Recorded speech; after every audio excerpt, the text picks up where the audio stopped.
This is the story of Michael Blake, former paratrooper, one of the many ex-GIs who have found themselves drawn back to those places they had known during the war, seeking the old thrill of excitement, but never finding it. But Blake's was a strange story, different from most. Maybe you've heard it. Well, the end of it anyway. It hit the headlines at the time. That bewildering end up here at the village of Saint-Elzéar in the rugged mountains of the south of France. The summer dawn comes quietly to the village perched here on the edge of the precipice. Father Goron, the village priest, always the first awake, was on his way to the church when suddenly the bells were ringing.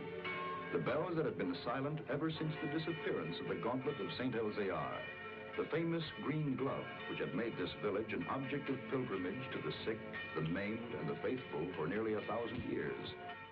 To Father Goron, it meant that the gauntlet had come home, for the vow had been made that the bell should never ring again until it returned. But it wasn't there in the niche which had been empty so long. Why then did the bells ring? And who was ringing them?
He has come home. Who brought it, Father? Nobody. There was nobody there. Only the dead man.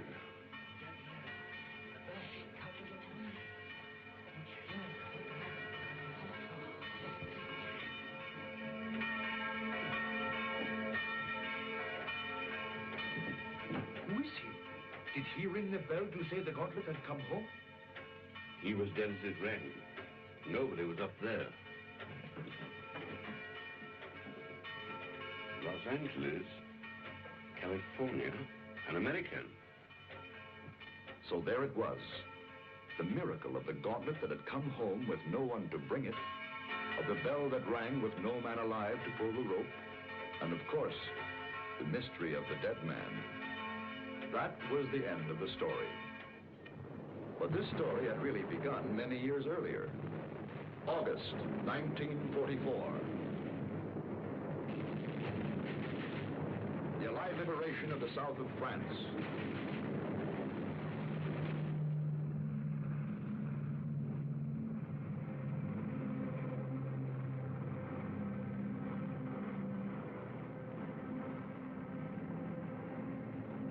One survivor reached the ground behind the German lines.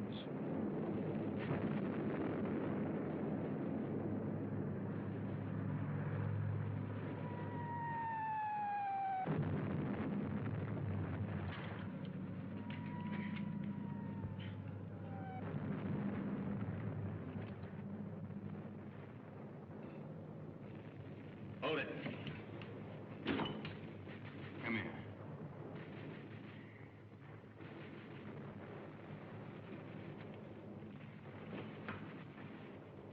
Come on, closer.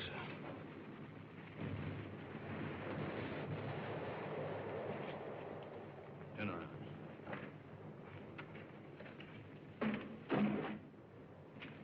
What's that? Those are my sketches. See, I'm a newspaper correspondent. I draw for the papers. Battle scenes, impressions. My name's Paul Rona. I see yours is Blake, Lieutenant Blake.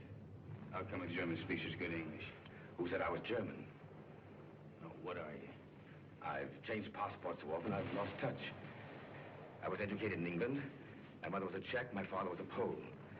In those days, the Poles were Russians, the Czechs were Austrians. So you work it out. The Americans are wasting an awful lot of ammunition. You'll need every shell you can get when the German 19th Army counterattacks at dawn. They're going to be pushed into the sea. Oh, yeah? Okay, you tell that to intelligence. Come on, let's go. Come on, I said, let's go. Determined, aren't you? You mind if I take this?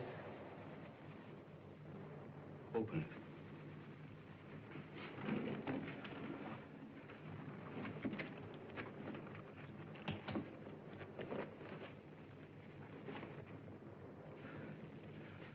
I told you I sketched. Now, wait a minute. What else you got in there? Huh. It's a green glove. Something very valuable. Listen, Blake. If you let me go, it's yours. It's worth enough to make you rich for the rest of your life. Huh? Look at those gems.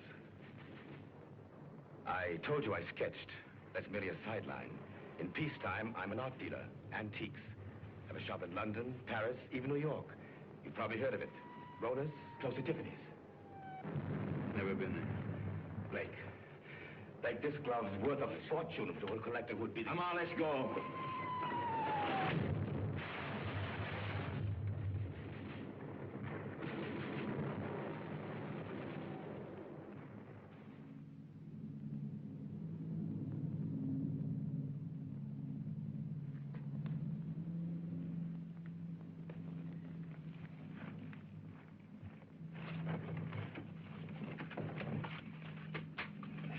Shoot, we're friends. We were looking for you ever since we saw you drop from the plane. Don't worry. The underground has helped many others before you. There's a German here. Where is he? Nobody here, monsieur. I guess a shell must have got him. Hurry, please, hurry. Wait a minute. Germans are counterattacking 19th Army. I got to get a message through. A messenger will leave at once. Promise? I promise. Of course, let others worry now. Pierre, help him.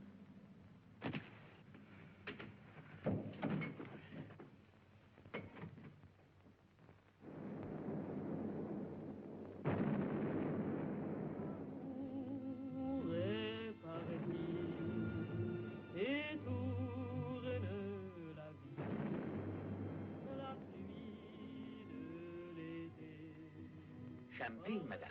Oh, thank you, Pierre. Monsieur. You, my dear. No. First, we drink to Robert. Darling.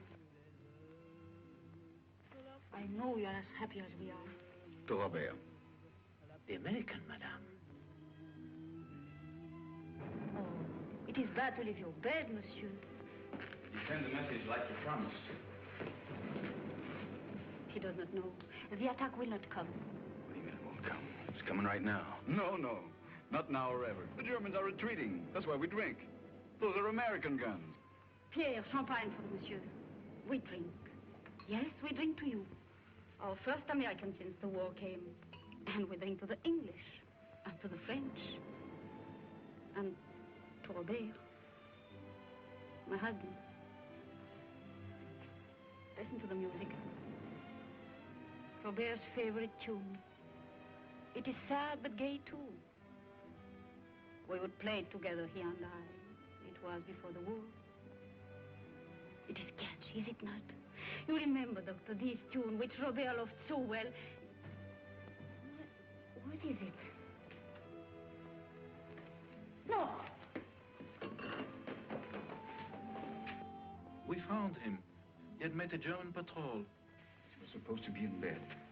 He could still speak when we found him. He said he promised an American that the message would go through the lines. He's dead.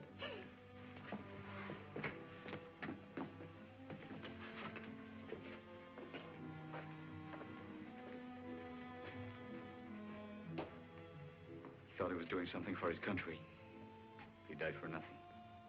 That man swore the Germans would attack. Don't you see, Harry? Words cannot help, monsieur. Yeah,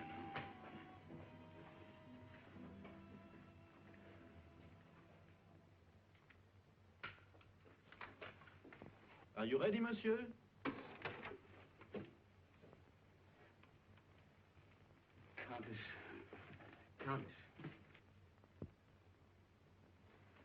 Countess. She has not spoken since. Her reason is quite gone. Let's go. Oh, you're forgetting your bag, monsieur. You found it? Yes, in the ruins. Oh, the road is hard. It will be better to carry nothing. Then I'll keep it for you. Someday you can come back for it after the war. Yes, Pierre, you keep it. Thanks.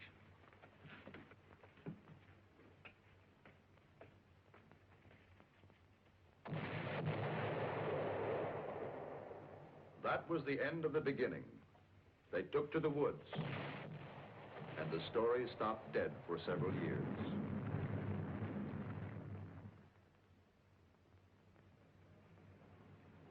It started again one fine August morning in Paris. The years had been tough for Michael Blake. Everything had gone wrong. So Michael came back. For somewhere in the south of France, he knew of a glove which was worth a fortune.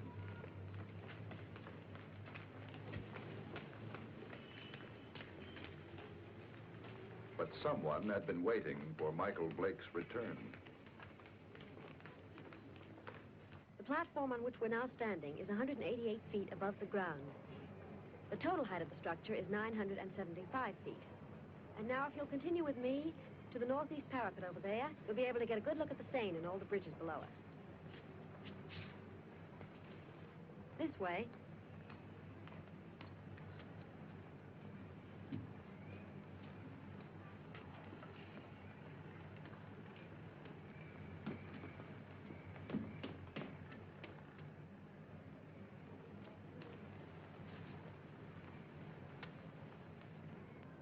Thank you. Look over your shoulder and tell me what the little man in the gray suit's doing. Please. Is he coming this way? Yes, he is. Now, look, I'm going to catch that elevator. If he tries to follow me, stop him. Ask him the time. Anything to delay him. Who are you? Thanks.